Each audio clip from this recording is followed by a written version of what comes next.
A memória da independência nos jornais do século XX. Existe uma grande chance de você que está assistindo esse vídeo também tenha memórias de comemorações da independência do Brasil. Talvez você tenha desfilado pela sua escola na Semana da Pátria, ou assistido às paradas militares, por vezes transmitidas pela televisão. Ao longo desses mais de 100 anos de república, entre períodos de autoritarismo e democracia, o 7 de setembro foi sendo reapropriado pelo Estado brasileiro com usos políticos diferentes. Logo nos primeiros anos de república, quando o regime ainda estava se consolidando, a lembrança das datas nos jornais servia para desmerecer o período monárquico. Esse foi o tom dado ao texto publicado pela Folha do Norte, em 7 de setembro de 1896. Ao relembrar eventos políticos do país até aquela data, o jornal lamentava a figura de Dom Pedro I, descrevendo como aquele que traiu sua família e a sua nação pela ambição da coroa brasileira, para depois trair os que levaram a imperador. Ao desqualificar o imperador, o texto desqualificava também o regime.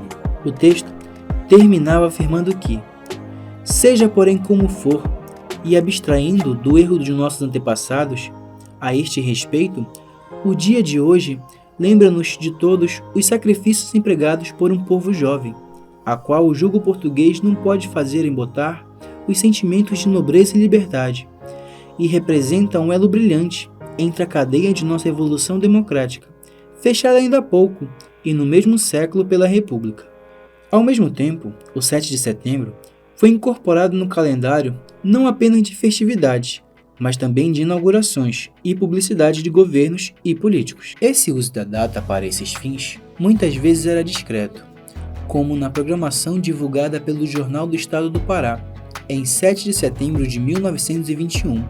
Em meio aos eventos previstos, constava a inauguração da luz elétrica na Vila do Pinheiro, hoje distrito de Coraci, na capital do estado.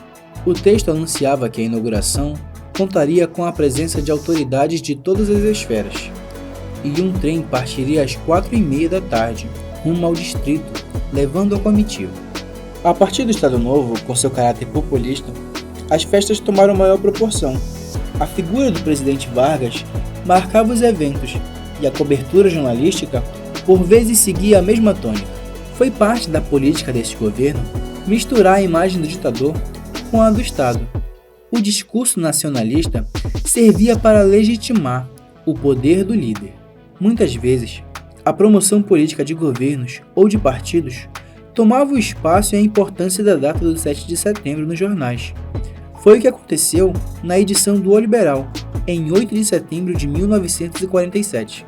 Os relatos do desfile do dia anterior ficaram em segundo plano, frente ao destaque dado pelo jornal à agenda do senador Magalhães Barata, entre a inauguração do diretório do partido, do SAPES e a visita à base naval. A captura do 7 de setembro, pelo programa e propaganda do governo, foram marcantes também durante a ditadura, de 1964 a 1985. Em 1972, quando a independência completava 150 anos, o Jornal de Santarém publicou um artigo exaltando a pessoa do presidente Médici e as obras do governo federal em desenvolvimento na Amazônia. E quando festejamos o 60º da nossa independência, penetra o coração da Amazônia a maior estrada do mundo, que é a Transamazônica. Homens de todos os quadrantes, enfrentando sol e chuva, rasgaram com instrumentos próprios a selva virgem, e o progresso entrou explorando as riquezas do vale.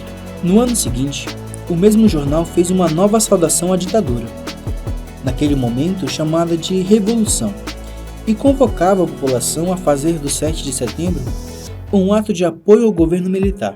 Após a redemocratização, podemos observar que as festividades de 7 de setembro permaneceram como eventos de enorme importância política simbólica, com palanques, onde a presença de autoridades municipais, estaduais e federais é quase obrigatória. Assim, o uso da memória do 7 de setembro no século XX extrapola as disputas das editorias do tempo do Império, ganhando filiações partidárias e impulsionando a política personalista, com a promoção declarada de candidatos e governos.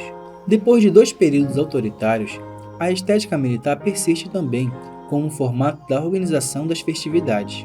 A participação de escolas e outras instituições reproduz o mesmo modelo.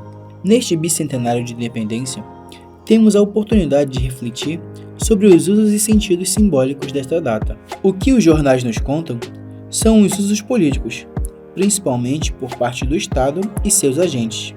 Mas eles não são os únicos. Cabe a cada um de nós transformar esta data com sentidos mais diversos, inclusivos e democráticos. Esperamos que você tenha gostado e que nos ajude a divulgar esse vídeo para que mais pessoas assistam. Obrigado.